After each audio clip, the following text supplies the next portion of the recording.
I'm going to begin with 5 categories of abuse of power that constitute grounds for an impeachment investigation. And as Professor Ross noted, not all impeachable offenses are ordinary crimes. And these are not ordinary crimes, but these 5 are serious abuses of power. These 5 categories are: 1, advocating illegal violence, defiance of the law, and undermining equal protection of the law. 2, abusing the pardon power. 3, directing law enforcement to pursue political targets. 4, undermining freedom of the press. And 5th, recklessly threatening nuclear war. Now, to set this in context, as the late Supreme Court Justice Antonin Scalia once noted, it is the proud boast of our democracy that we have a government of laws and not of men. But President Trump takes a cruder view, which was foreshadowed in 2016 when he urged his supporters to knock the crap out of protesters, and he promised, "I will pay for the legal fees." That disregard for the rule of law has continued throughout his presidency. For example, at a June White House meeting with Native American leaders, they complained to the president that federal laws made it harder for them to mine coal. President Trump's response was, "Just do it. Once you get it out of the ground, are they going to make you put it back in there?" Then, in July, he told police to be rough with arrested people, which police chiefs around the country understood as encouraging excessive force. In August, he issued a tweet that appeared to suggest that members of the military should commit war crimes by executing Muslim prisoners of war. That was just 2 days after he insisted that there were very fine people among the violent white supremacists in Charlottesville, Virginia. Neo-Nazis and white supremacists openly expressed their appreciation for that aid and comfort, as they did in November when he retweeted a white supremacist from Britain. But as president, Mr. Trump can do more than just pay for the legal fees when his supporters commit acts of violence. When his political ally, former Sheriff Joseph Arpaio of Arizona, was convicted of criminal contempt of court for willfully violating a court order to stop detaining Latino drivers illegally without suspicion of a crime, Mr. Trump offered that Arpaio was just doing his job, and then he pardoned him. That signaled that unscrupulous officials can follow Trump's advice, violate individuals' constitutional rights, and then when they lose in court, they can violate a federal court order to stop doing that.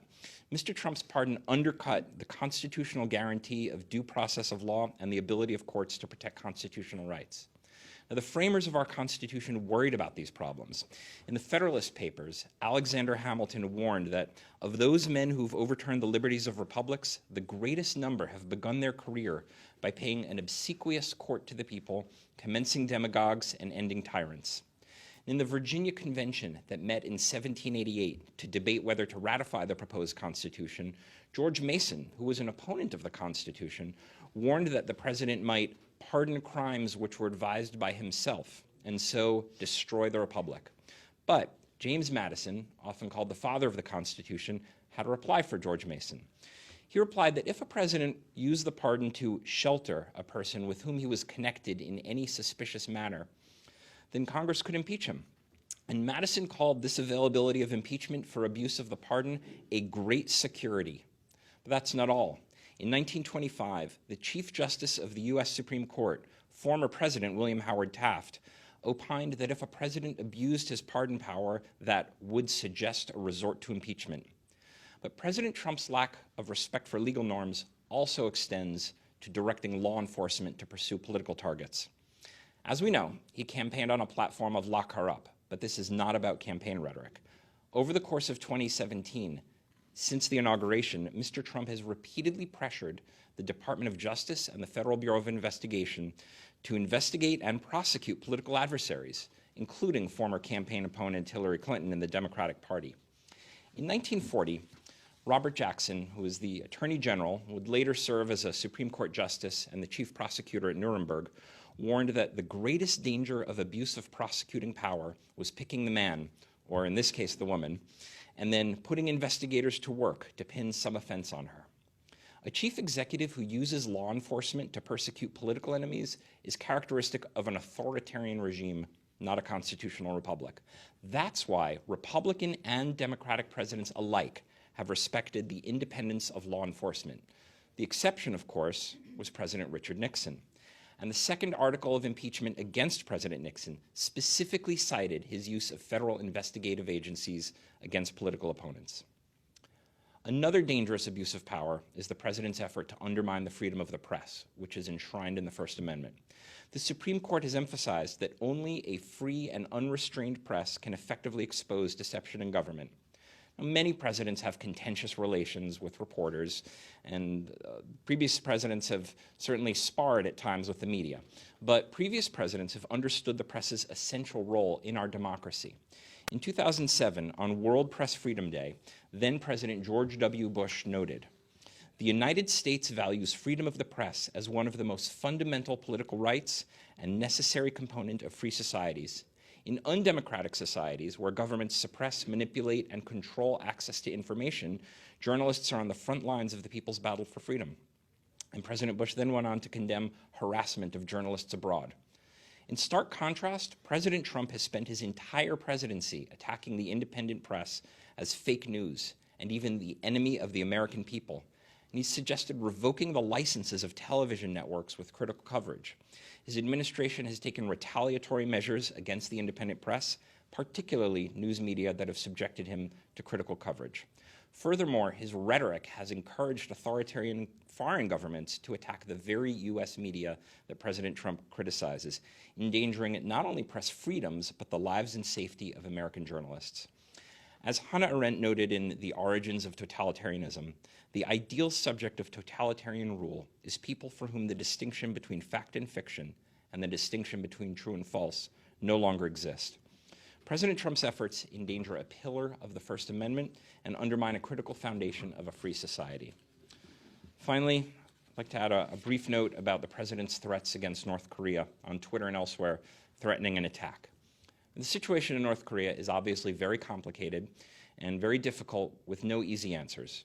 The president is commander-in-chief of the armed forces and sets the nation's foreign policy, and he is certainly entitled to conduct diplomacy by unconventional means if he chooses.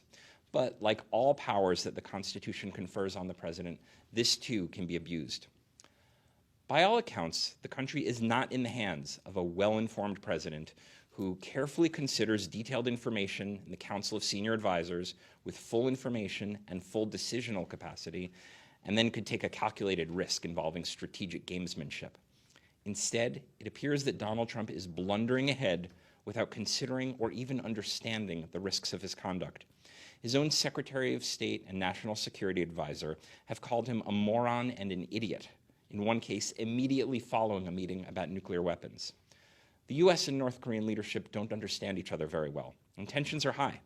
The president's threats of invasion or bombing could easily lead to a misunderstanding or miscalculation, resulting in the use of nuclear weapons by either side or both sides, resulting in a vast loss of life.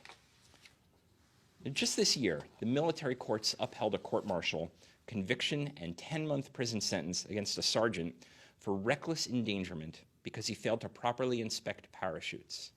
The risks of the president's threats, with the potential for millions of deaths due to wanton disregard for the risks, are far greater. If, as it appears, the president is making these threats with reckless or wanton disregard for the risks of millions of deaths, that is a grave abuse of power. These serious abuses, advocating illegal violence and undermining equal protection of the laws, abusing the pardon power, directing law enforcement to pursue political targets, undermining freedom of the press, and recklessly threatening nuclear war, are not defined in the federal statute books as criminal offenses, and they are probably not part of Special Counsel Mueller's investigation. But they are high crimes and misdemeanors because they undermine the rule of law, subvert our constitutional democracy, and put us all in grave danger of a type that the founders would have recognized. There is still time for us to recover from the damage that President Trump has already done to the republic, but the window may be closing. Congress must act now. Thank you.